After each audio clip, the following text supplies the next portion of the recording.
The strength of a falcon is its ability to dive from incredible heights at tremendous speeds. But even wild falcons don't hatch into the world knowing how to do this. The parents of young falcons will actually train their offspring how to hunt by taking injured pigeons or other birds back near the nest and having the falcons learn to chase and hunt these.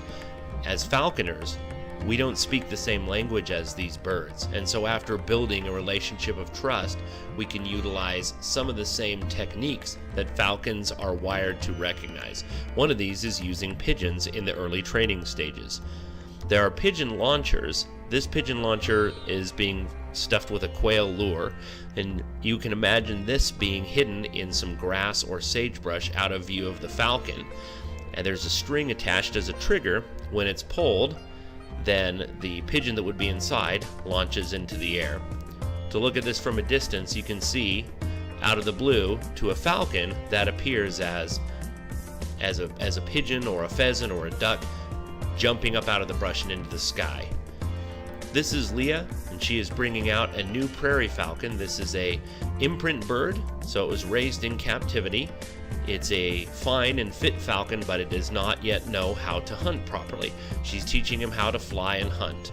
So upon arriving in the field, she looks around and makes a quick scan for other people, potential gun hunters, eagles, hawks, other falcons. We use areas that are very open. We want no telephone poles, no cars, no houses. The more distance you have, the better. The falcon rouses and resets its feathers, and as she strokes her chest, you can see this falcon is ready to go. The falcon's name is Jackie. She's a first-year prairie falcon. You can see from those nibbles that she has food on the mind, which is good. Leah takes off the equipment, the jesses, the swivel, the leash. These things we don't want to be on during the flight. And this is an important step. It's kind of like taking a dog on a walk on a leash, but when you get to the dog park, taking the leash off and letting the dog run around. She then removes the hood.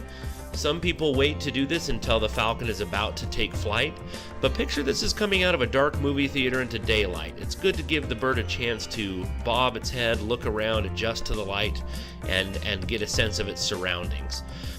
Once the bird is ready, her and her friend walk out, and they're trying to put some distance between them and the vehicles that they drove out in. A falcon will go and land on the nearest perch, so will the pigeon that is going to be launched. So putting some distance from those obstacles is a wise idea. When she's in position, she holds her falcon up, and a trained falcon would take off. But being a young falcon, this falcon is cold, fluffed up, and just enjoying the little bit of sunlight that there is, and she doesn't quite know what to think. Now, you don't just toss your falcon, you try to give them a chance to understand the situation and understand what's going on. And that way, they are doing it of their own free will, and they are taking ownership of the flight and of the hunt. So she encourages her to spread her wings a little there, but when she's finally ready, then she takes off. Being a young falcon, she doesn't know how to go high yet. She makes a few loops around Leah. This is what we call clipping daisies, when a falcon is only a few feet above the ground. We want that falcon to be thousands of feet up in the air, but this is a training flight to help her understand that when she circles, food will appear. A pheasant or a pigeon will appear. So she's going to fly past, and at the right moment, a pigeon is launched. And you watch this. When she's facing away, a pigeon is launched. She sees it, and she goes after it. Now, at this moment, a pigeon will either head to the sky or head to the ground. In this case, it headed to the ground and took a moment to catch, which this could have instead resulted in a several-mile-long chase, which is why telemetry is crucial. Now, she's on the pigeon, making sure that she's killed it, and Leah sneaks in close. Leah is making sure that both of those feet of the falcon are firmly planted on the kill. And when she knows they're both on the kill, she's not afraid of the falcon taking off, and she sneaks in She crawls and eventually lays down on the ground. To a falcon, we are huge. A falcon on the ground, having a falconer approach is terrifying. It looks like something that's going to steal your meal. So she is reducing the stress of her falcon by coming in low like this and squatting down. Now the falcon is completely free at this moment, and you can see the falcon is mantling, covering its food with its wings and its tail. Leah is reaching her hand in, putting Jess's back on, and now she's going to attach the swivel and the leash. Now, some species, this is not as big of a concern, maybe with something like a Harris hawk that is very loyal. But falcons can be surprisingly nervous in the field, and rightfully so, as there's many hawks, bigger falcons and eagles that would kill them and try to take their food. So making sure that their equipment is secure is the first step.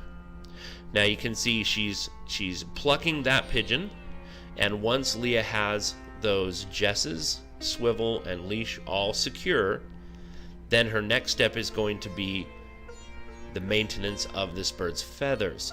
Being a young bird, this bird doesn't know how to mantle properly, and you can see those tail feathers are mushing up against the ground. There's a risk that they could break or get damaged during this part of the process. So Leah takes the tail, bunches it together, and holds it. The falcon doesn't care. Her falcon is still plucking at the pigeon. Now, as that falcon is plucking, remember, pigeons can carry many diseases, especially in their throat, in their crop, and their lungs. This falcon has not yet hit flesh, but is just plucking the kill. And Leah, let me take a little longer to film this so you could get a sense of holding that tail. With hawks, we will sometimes actually use a tail guard, a plastic tail guard to do that job. I've even seen people use a paper clip and a piece of paper wrapped around. Now, as you see the falcon plucking, Leah is noting that it's getting time to trade off this falcon for a piece of meat that she knows is disease-free and is not from a pigeon. And so she's going to offer that piece of meat. The falcon trades off, the pigeon is slipped aside, and then the falcon is allowed to pluck and eat that piece of meat and have her fill. So the falcon feels that she got a good reward. This is just a short clip, but much more food was eaten. So the bird thinks at this point that it is eating what it caught, even though this is food that was brought to the field ahead of time. And at this point, the falconer takes their bird, walks back to the car, hoods their bird, and is ready to go home.